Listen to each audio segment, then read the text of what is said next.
Bien, lo decíamos, el caso de Emily es de 24 años, que muere ayer en esta situación terrible que se está investigando de acuerdo a testigos. Esto es parte de la investigación.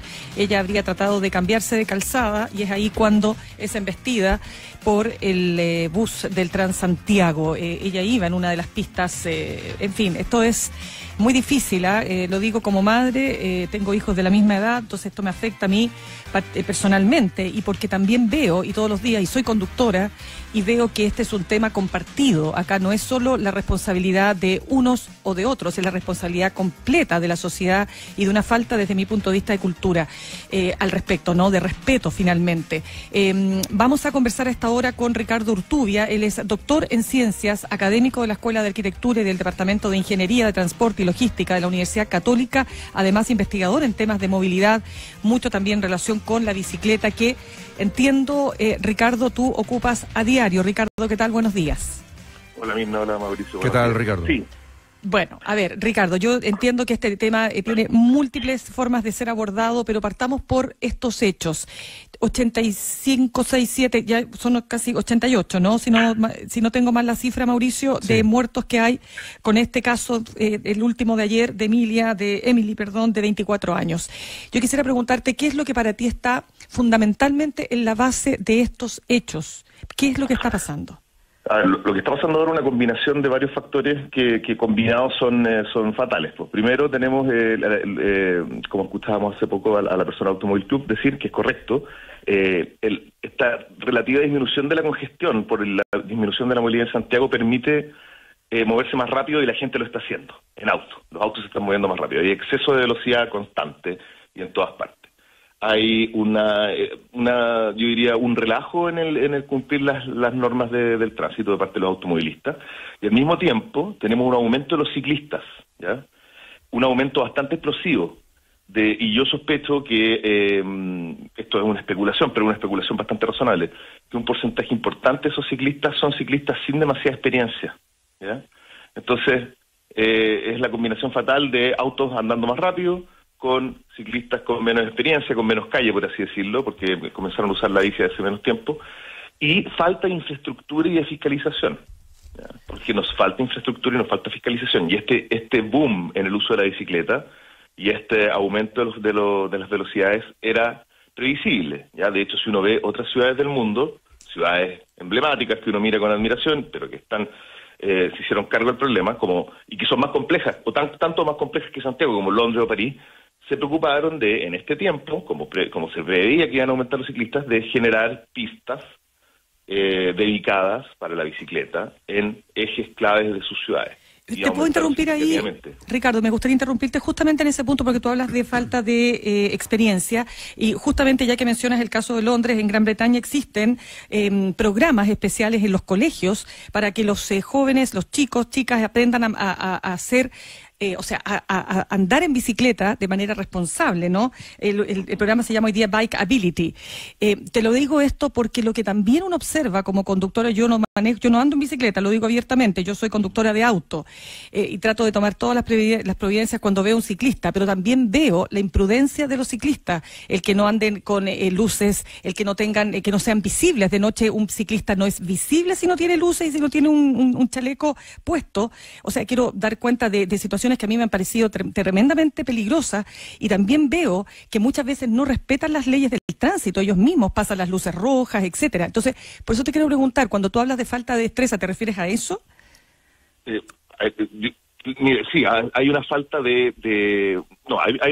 porque hay ciclistas experimentados que igual infringen las leyes, ¿ya? Pero hay ciclistas experimentados que saben, no digo, con esto no estoy justificando que lo hagan, pero saben cómo hacerlo de manera, entre comillas, segura, ¿ya? Lo que pasa es que probablemente aquí hay ciclistas también que están como imitando estos comportamientos, pero sin saber cómo hacerlo de manera segura, ¿ya? En cualquier caso, lo que hace falta, tal como tú mencionas, es educación. O sea, en este país no hay educación. Y yo con esto no estoy diciendo que sea obligatorio que los ciclistas tengan que hacer un curso para andar por la calle, sino que, tal como tú mencionas, y se hace en otros países, que haya educación vial, tanto independiente del modo de transporte que tú vas a usar después, ¿ya? Si hay otros países en que a los niños en el colegio les enseñan cuáles son las reglas de la calle, cuál es el comportamiento de cada uno, cuáles son los derechos y deberes de cada uno de los actores que están en la calle, ¿ya? Y eso que en Chile, en verdad, la gente no sabe, tanto automovilistas como ciclistas no conocen bien la ley del tránsito, no saben cuáles son sus derechos y cuáles son sus deberes, ¿ya? Pero el problema sí está, creo yo, y esto es lo más importante, ignorancia respecto a los derechos y deberes en un ciclista está muy mal y pone su vida en riesgo. Ignorancia en cuanto a sus derechos y deberes en un automovilista es peor, porque el automovilista está moviendo 1 tonelada de fierro, ¿no es cierto?, a 60 kilómetros por hora o más, ¿ya? Y el potencial de matar está más en ese lado que en el lado de la potencial víctima, que sería el ciclista o el peatón, porque no nos olvidemos que aquí mueren más peatones, ¿ya?, que ciclistas. Lo que pasa es que los ciclistas son grupos organizados y han hecho esto muy visible por su protesta, ¿no es cierto? Pero los peatones, mueren muchos más peatones que ciclistas. Ricardo, sí, claro, uno se pone a pensar, en Chile siempre se critica que la ley deja harto que desear, las exigencias son bajas, hay mucha corrupción o distintos estándares de exigencia según el municipio que te toque, hay datos de dónde uno saca la licencia de conducir. Me refiero a que los automovilistas tienen que tener un auto que cumpla con la revisión técnica, periódica, tienen que tener permiso de circulación en regla, tienen que tener una licencia de conducir que se renueva periódicamente, para la cual hay que rendir examen, hay que saber manejar, uno califica para cierto, y los ciclistas no tienen ni una norma. No tienen permiso, no tienen revisión técnica, no tienen nada. ¿Ahí habría algo que hacer o esto tampoco existe en otros países? No, si tú miras los países desarrollados, ninguno le pone ese tipo de exigencia a los ciclistas. Por una razón muy simple.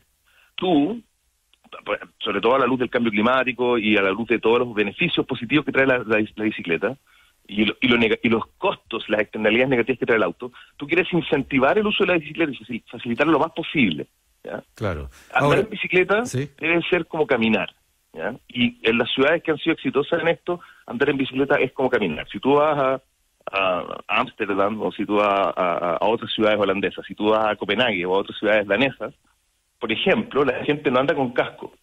Y esto no es porque el casco sea inútil, es porque en ese contexto es tan seguro pedalear que andar con casco no tiene sentido. Sí. No es obligatorio andar con casco. Sí, y ahí lo que tienen que cuidarse son los peatones, porque las bicicletas arremeten con todo. Pero tienes que saberse de peatón también. Yo diría que los peatones también están bastante protegidos en esos lugares. Claro, no, cuando uno va sin saber ahí, puedes enfrentarte. Claro, es lo mismo de no tener calle acá, ¿te fijas? Claro, exacto. Ahora, voy a otra cosa, porque se habla también de la infraestructura, ya despejando esos puntos distintos. Hay otro que tú mencionabas también y mencionábamos, que era el de las ciclovías.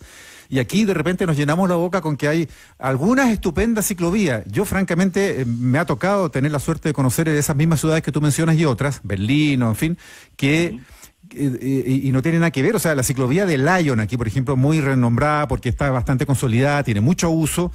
Pero una ciclovía con estoperoles al lado, eso en otras partes no se concibe mucho porque es súper peligroso y es muy angostita. Cabe una sola bicicleta al hilo en fila india, no pueden ir en paralelo. En Ámsterdam o en esas ciudades hay una fila de metros de ancho donde van varias bicicletas a veces en paralelo. Menciona la de Pocuro aquí, porque va por un parque, pero está llena de curvas, de altibajo, la han venido mejorando algo. Pero no es una ciclovía para andar con mucha tranquilidad, es como más bien un de paseo. No, la ciclovía de Pocuro, que además es muy antigua, fue construida pensando en paseo, claramente. Y fue fue de las primeras, ¿no? Sí, pues, así fue. Y claro, dio un diseño pensando en eso, en todas las intersecciones hay que hacer unas vueltas ridículas, cuando ya tiene un flujo de ciclistas importante, es peligroso, porque los ciclistas chocan entre sí, los que van para un lado con los que van para el otro. La de Lyon, ese tipo de segregación tan tenue, estos toperoles, no es tan poco frecuente, fíjate, porque en el fondo eso combinado con buen control de la velocidad suele ser suficiente, ¿ya?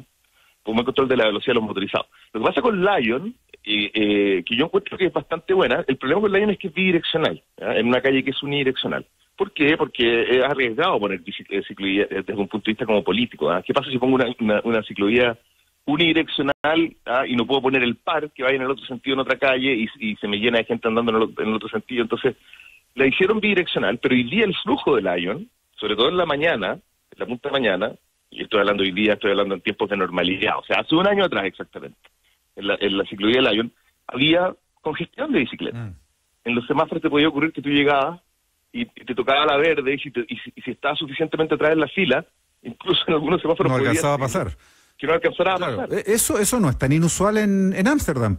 Hay tacos de bicicleta y va una fila de 15 bicicletas para atrás y además por 6 de ancho. Claro. Ahora, respecto al ancho, fíjate, cuando tú miras, claro, en Ámsterdam hay mucha ciclovía muy segregada también, pero también hay mucha ciclovía, y sobre todo en Copenhague, en Dinamarca, que es una ciudad que también es emblemática en esto, tú ves que las ciclovías son una especie de pista, que ni siquiera está separada por toperoles de la calle de los autos. Es como una pista que está elevada a mitad de camino entre la calle y la vereda, por así decirlo, ¿ya? Pero una pista ancha para bicicletas. Y ese es como el diseño más típico que uno ve en esta ciudad. Y fíjate, no es necesario hacer algo demasiado aparatoso para generar las condiciones. Sí, es una Ricardo, mezcla de dar el espacio, ¿ya? Y que el espacio esté claro que es para la bicicleta, con controlar y fiscalizar la velocidad de los motorizados para que no ocurra un accidente. En la ciclovía de Lyon hubo una muerte hace un par de años muy trágica también de una niña joven. Hay una viceninita ahí en Lota con Lyon, no sé si la han visto, en esta ciclovía. Y fue producto que venía un auto de exceso de velocidad y chocó a otro, y ese auto fue impulsado hacia la ciclovía y mató a esta ciclista, ¿ya? Entonces el problema es que las ciclovías son necesarias para generar el espacio, pero si no va acompañado de control de la velocidad de los vehículos que son los que pueden generar la muerte, no va a servir de mucho. Eso quería justamente preguntarte. Estamos conversando con Ricardo Urtubia, doctor en Ciencias y académico de la Escuela de Arquitectura y de Ingeniería del Transporte y Logística de la Universidad Católica. Solo un punto, yo entiendo que los estoperoles, más allá si son una buena o mala medida, es para que los autos no se estacionen, porque ese es otro tema, que los autos muchas veces se estacionan sobre o pasan, digamos, a estacionarse por encima de la ciclovía, cosa que en otros países está prohibido. O sea, acá también, pero lo que quiero decir es que es parte también de la fauna que impera en nuestro país. Pero me gustaría llevarte, Ricardo, ya que se nos va acabando el tiempo. Entonces aquí yo quiero saber la responsabilidad de los otros actores, porque ya hemos dicho, aquí hay responsabilidad de los ciclistas, sí, pero también hay una responsabilidad importantísima de los automovilistas. ¿Y qué pasa con el transporte público? Bueno, el transporte público, lamentablemente, muchas de las muertes recientes han sido por que buses del transporte del Transantiago, en Santiago en particular, han sido los que han atropellado a los ciclistas. Y hay un problema ahí también. No hay un control de las velocidades de los buses. Nosotros vemos buses andando a velocidades que son, en verdad, ridículas. O sea, a claro exceso de velocidad. Eso, ¿por qué pasa un poco eso? Pasa porque muchas veces, o sea, bueno, hay una falta de capacitación a los conductores, claramente. O sea, ahí el ministerio debería estar exigiendo capacitación a los conductores. Yo tengo entendido que no hay ningún programa en ese sentido y debería haber habido hace mucho tiempo. Y además pasa lo siguiente, los conductores de los buses, ¿ya? Y las empresas del transporte público deben cumplir con ciertas frecuencias, ciertas velocidades, y muchas veces les toca que en tramos importantes de su recorrido están metidos en congestión generada por autos. ¿Y qué pasa cuando logran salir de esa congestión? Claro, meten la pata en el acelerador para lograr cumplir con los objetivos que tienen que cumplir. Pero eso es producto de un incentivo perverso. Sí, para eso se está tratando de corregir ahora, se supone, con las vías exclusivas, que se han pintado un montón de nuevas, como 200 Hay un montón de kilómetros vías, más. pero Santiago tiene demasiado pocas vías exclusivas para el transporte público. Así como tiene pocas ciclovías, no tiene suficientes vías para el transporte público para que opere con la velocidad que le corresponde. ¿Te fijas? Es un problema. Nuestra ciudad, en el fondo, esta parte de nuestra ciudad, el tema de la infraestructura para el transporte público, la infraestructura para la bicicleta y la infraestructura para los peatones ha sido puesta ha sido relegada a lugares de baja prioridad, cuando en verdad deberían estar en la primera prioridad.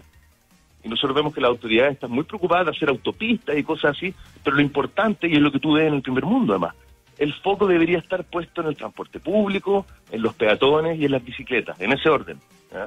Y por supuesto, Ricardo, en la cultura y en la formación desde muy niños, justamente. También. Ricardo, lamentablemente se nos acabó el tiempo. Ricardo Urtubia, doctor en Ciencias y académico de la Universidad Católica, muchas gracias por estar con nosotros esta mañana. Muchas gracias a usted.